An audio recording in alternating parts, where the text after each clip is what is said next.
सब सवाल यहाँ पर ये कि क्या अमेरिका का रुख जो पहले दिन था उससे अब तक तब्दीली आई है और इसका आगे असर क्या पड़ेगा। इस बीच एक और बड़ी खबर आ रही है, हमास पर इजरायल की एयर स्ट्राइक जारी है। हमास के कई ठिकानों को निशाना बनाया गया है। 24 घंटे में हमास के 250 ठिकाने तबाह। आईडीएफ की तरफ से यह आंकड़ा जारी किया गया है कि पिछले 24 घंटे में इजरायल डिफेंस फोर्सेस ने हमास के 250 ठिकाने तबाह किए हैं। तो एक के बाद एक हमास के ठिकानों को नष्ट करता आईडीएफ। हम सीधे आपको लेकर चलेंगे वॉर जोन ग्राउंड जीरो से। हमारे सहयोगी आशीष सिंह इस वक्त मौजूद हैं।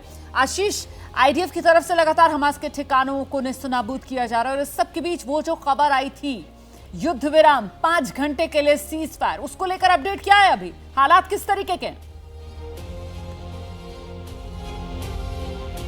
और रुमाना, उसको लेकर अपडेट आ गया है। इजराइल के प्राइम मिनिस्टर ऑफिस से ये सीधा सीधा कह दिया गया है कि बेंजामिन नेतन्याहू का ये स्टेटमेंट है कि किसी भी तरह का कोई भी सीज फायर नहीं है।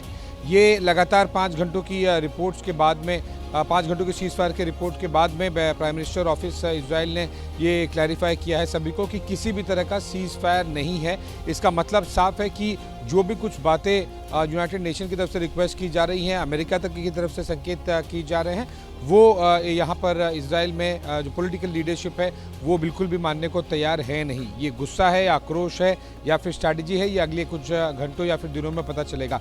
लेकिन अब जो टेम्पो हमें दिख रहा था रोमाना, वो अब टेम्पो एक शेप लेता हुआ दिखाई दे रहा है कि किस तरह से जो अग्रेशन, तैयारियां, ये सब कुछ दिख रही थी, अब वो एक पीक पर पहुंच गई है और अब वो आगे केवल और केवल ऑर्डर का इंतज़ार कर रहे हैं। इनफैक्ट जो मेरे कैमरामैन है वो आपको यहाँ पर आगे हम चलकर दिखाएंगे कि किस तरह से यहाँ पर कई इलाकों को जहाँ से हमास के आतंकी घुस सकते हैं उन इलाकों को पूरी तरह से सील किया गया है। हम इस समय काफ़ी नज़दीक हैं और यहाँ से जो आपको सामने सड़क दिखाई देगी, एशकॉल सेटलमेंट, यहाँ पर बिल्कुल भी एंट्री को रोक दिया गया है और ये वही इलाका है। इनफैक्ट कैमरामैन आपको थोड़ा सा आगे चल के दिखाएंगे। देखिए, इस तरह से ये गाड़ियों पर वार किया गया था और बहुत सारी गोलियों के निशान भी आपको दिखाई देंगे इन गाड़ियों पर।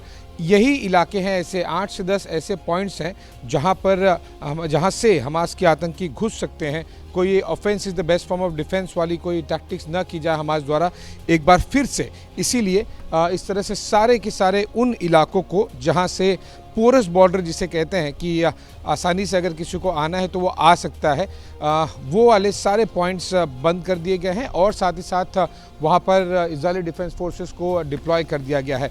तो अब फिलहाल एक सैचुरेशन प्रिपरेशन को लेके पॉइंट ऑफ व्यू हो गया है, क्योंकि अब दूसरे फैक्टर जो हम लगातार दर्शकों को बता रहे हैं पिछले 3 दिनों से, दूसरे फैक्टर कि ग्लोबल पॉलिटिकल लेवल पर क्या कुछ चल रहा है, फ़लस्तीन की तरफ से क्या कुछ कहा जा रहा है, अमेरिका की तरफ से क्या कुछ कहा जा रहा है, जो OIC की मीटिंग है उसमें क्या कुछ निकल के सामने आ रहा है। जो अब बाहरी और बड़े फैक्टर्स हैं वो तय करेंगे कि इजराइल की आर्मी कब गाजा की तरफ कूच करेगी। तैयारी पूरी है, लेकिन अभी तक आगे एडवांसमेंट्स इसके आगे बेंजामिन नेतन्याहू के ऑर्डर के बाद ही जाएंगे।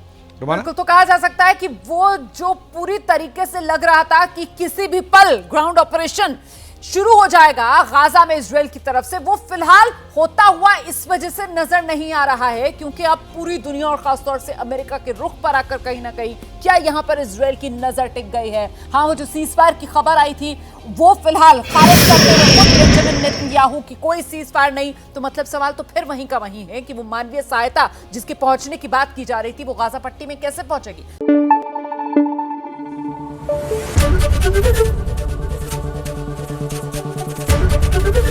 ABP न्यूज़ आपको रखे आगे।